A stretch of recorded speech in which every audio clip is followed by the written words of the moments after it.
each week's guests. Oh, by the way, Epstein files, we know Jerky's people because you don't. You told me it's not people. I told you it is people. You told me in writing it's not kids. No, I said it's. Oh, no. Not necessarily kids. It's just human meat. Okay. So it could be adult meat. Okay. It's probably kid meat, but don't. I just wanted to be nuanced about cannibalism. Hold on. I'm going to pull up your text because maybe I misunderstood something because I was relieved. That we're getting to the bottom of this. I was relieved. Well, I was relieved what you said because I don't want it to be as bad as it is. I'll eat a man, but I don't eat kids. Okay, and I draw the line there. And that we wouldn't even let you in NASA if we knew you eat kids. You eat people, sure. You hunt them. We sometimes bring black people to an island. You said okay. No one freezes.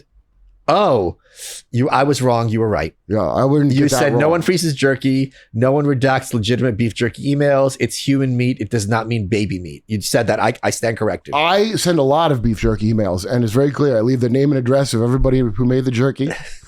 There's nothing about sending it to a lab to figure out what's in it. There's nothing about me switching back to normal food. The emails, dude. Don't look. If you're hungry, don't read those Epstein files. This is all I want to get across. Oh, Jesus. Because they talk about pizza a lot, dude. Yeah. You think billionaires would eat better shit, wouldn't you? Grape soda? That's what billionaires like? The richest, most powerful people want just a humble Netflix and chill with some pizza and grape soda. Michael Tracy's right. I'm having a moral panic. There's definitely some people more panicked than others when it comes to this. I think about teens like my brother getting blindsided before even given enough time to figure out more about the world, or good people who never would have been able to believe these things were true without proof. Or even crazier, the people still defending all of this BS. And I can't help but feel a little bad that their illusions have or are being broken because waking up to how dark things are sucks. But I also feel like we all had the same level of responsibility to figure it out.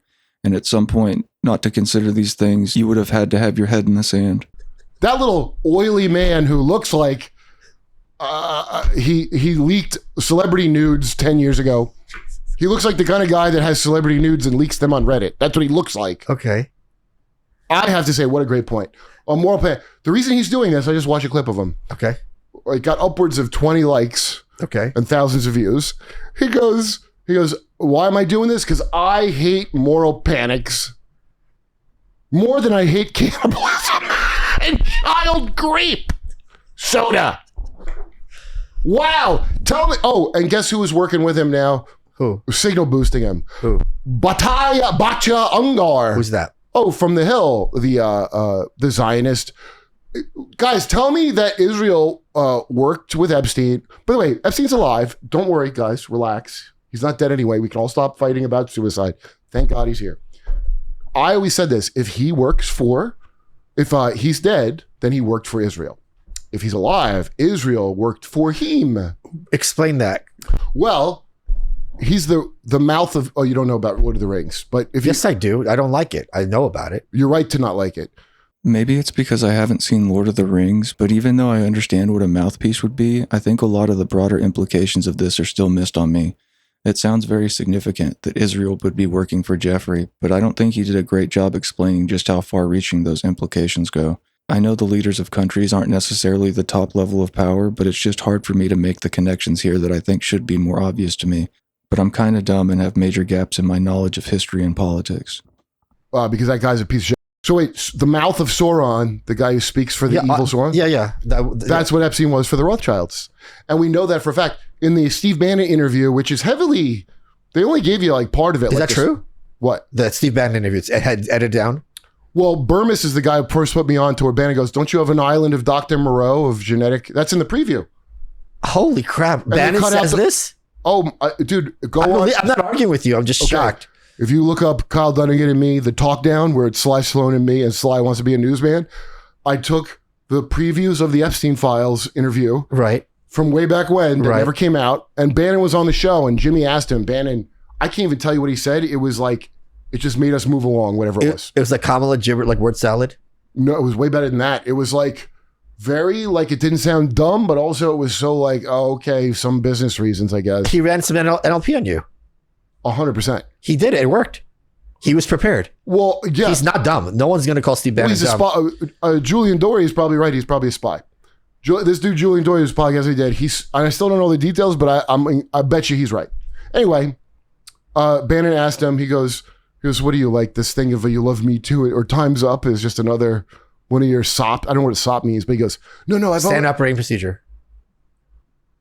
Oh, he's a spy, yeah. Okay. So It's kind of funny how Kurt finds out what SOP means and it immediately adds credibility to what he was saying Julian Dory said about Bannon being a spy. And I think it's simply just based on acronym usage and what jobs you'd have to for that to be introduced into your vernacular to throw out casually in an interview like that.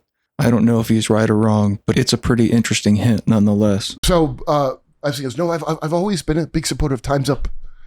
It's one of the funniest things I've ever seen. So we put it in a thing of like, the more you know about, where Sly's doing a voiceover. And I was like, is that? He goes, yeah, that's my voice. Anyway, that's cut out. But in the first 4 minutes of the interview that you can find, he gives away everything. He who? Bannon or Epstein? He goes, when I was 30, I was appointed by Henry Kissinger. And he says this Epstein in the first 4 minutes of the interview. No one picked up on it for some reason. I don't know. But holy shit. Okay. David Rockefeller, you know, the one that Anarchy Lucas was a child sex slave of? Right. That David, who looks like a cartoon drawing of a devil, him and Kissinger, another great man, appointed Jeffrey Epstein to the Trilateral Commission. Is that true? Oh, Holy Jeffrey says shit. it. Wow, do you remember yourself at 30? I remember me at 30, and I was not the astronaut I am now, I'll tell you that. I don't know if I could have handled it. Why would a 30-year-old... Now, I won't even listen to a 30-year-old dude's thoughts unless they're so smart. 9 times out of 10, they're fucktards. Yeah, of course. Okay? When I was writing my book, The New Right, I had an issue with legal because they were saying I had to basically claim that Pizzagate was all a hoax.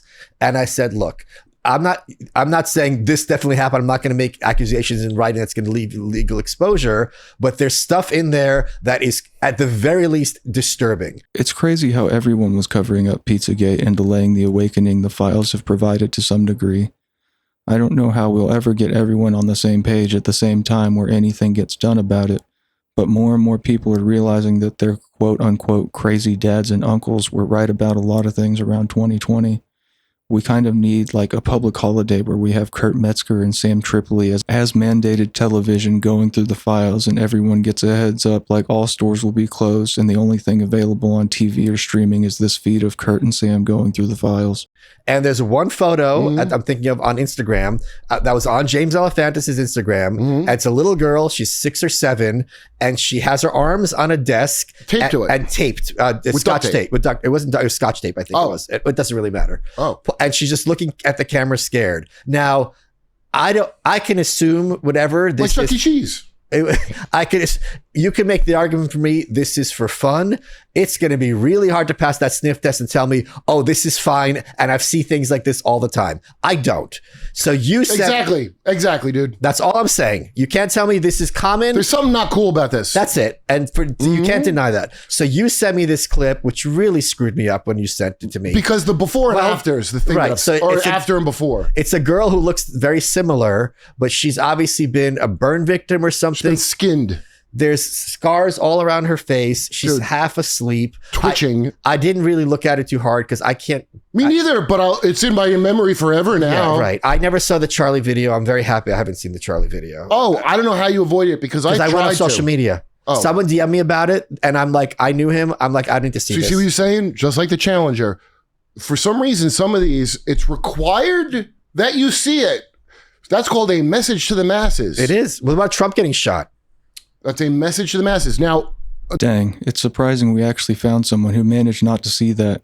I don't even use social media very much, and I just happened to be watching a stream of something else when it happened, and the person on stream brought it up. So maybe I had a chance of avoiding it, but the slop I was consuming to keep myself sane at my job corralled me straight towards it. I saw it a couple times after that when people were debating how it happened, so maybe I would have seen it either way. But this message to the masses was really loud and repetitive. Outside of occult significance, I really don't see what they're accomplishing. With all the occult connections and messaging, part of me wonders if it's some language that can speak to the subconscious as a method of control. But if that's the case, I feel like it's Twitch plays Pokemon out here and everyone's spamming 33 in chat and we're going nowhere. And I'm not saying who's right or wrong in this. People are like, oh, that was like a trick shot and fake. It could be. By the way, the level, if you know Mozart, you know the story of Mozart that his tutor was Mesmer? No, is that true? I didn't know that. Yeah, he wrote a concerto at 4 because William Mesmer was mesmerizing. Father of mesmerism, yes. If you heard Kung Fu Fantastical Tales, mind-body connection, That's what this shit's about. You cannot believe the things that they can do. They can split your consciousness up and put it in your limbs and make you dance if you don't know how to dance. Yeah. I don't know how to do that. That's the things that these fuckers do. I was hypnotized, and yep, they had me literally tap dancing on stage in front of everyone at Bucknell University. Literally. Now they put these bounties up. It's like, so it's like there's 50 grand here for whoever can not only post this wording, but get the most engagement. So let's say you got like, I don't know. Yeah, right. You see this on Twitter all the time. That's right. And it's everywhere. And people are onto it though. Like, cause you'll see like 15 influencers using the exact same phrasing at the exact same time. That's right. And which is sloppy on their part.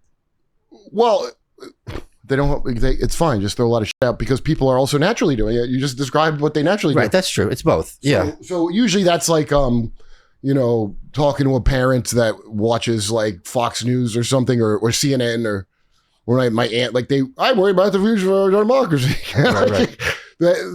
You can watch it with people at a certain age. They're cooked, dude. They ain't going nowhere in their head. That's right. It's almost like plaque or something where they're like, this just has to be this way. When it comes to the Trump supporters part of the plaque, it's ego and not wanting to admit that you've been scammed by something you were convinced to believe in again after all the previous times you were let down. It's much easier to focus on the halftime show of the Super Bowl than admit you were wrong again, and no hate to them truly. I was hopeful Trump could be different. I'm just not going to shy away when he turns his back on all the things he said he was going to do. As soon as you abandon America first, like every other politician in my lifetime, you're dead weight like the rest of them to me. Even if Trump wanted to do the things he said, I think it's become pretty undeniable he's not at the top of the chain like we're supposed to believe. The Trump haters are just as bad though, honestly, constantly missing every nuance over some personal, emotional argument built on distaste, vibes, and misinfo. Not that you're wrong to be mad at the guy, just that the angle's totally wrong and I still can't have a real conversation with you. And I mean, I believe that, you know, they're right, but you're just setting your way in your belief system where you have these givens that cannot change no matter what. Scott Adams, who was a hypnotist and talked about this stuff a lot, he are you not a fan of his? I didn't know that he was a hypnotist. He talked about this all the time. He's like, this is why in 2015, he was going on, I think Trump's going to win because he's using hypnotic techniques in his speeches. This was his big thing. They all are doing it. Right, but he said Trump's doing it better than anybody, in his opinion. Wow, that's interesting. He called Trump a master persuader. Anyway. I was a huge fan of his white people move away from black people. Hold on. So he had this amazing book, which I highly recommend, called Reframe Your Brain. Yeah. And he goes, you have the normal framework and then the reframe, and instantly changes your thinking. So one example is framework is I should do a great job. The reframe is my job is to train for a better job. And when you think about it that way, you're like, okay, I'm not here for life. I'm here to move up the ladder. Right. Thanks for watching all the way to the end, and I hope you all enjoyed this video. Check out the links in the description if you want to support the channel. And like always, I'll see you guys next time.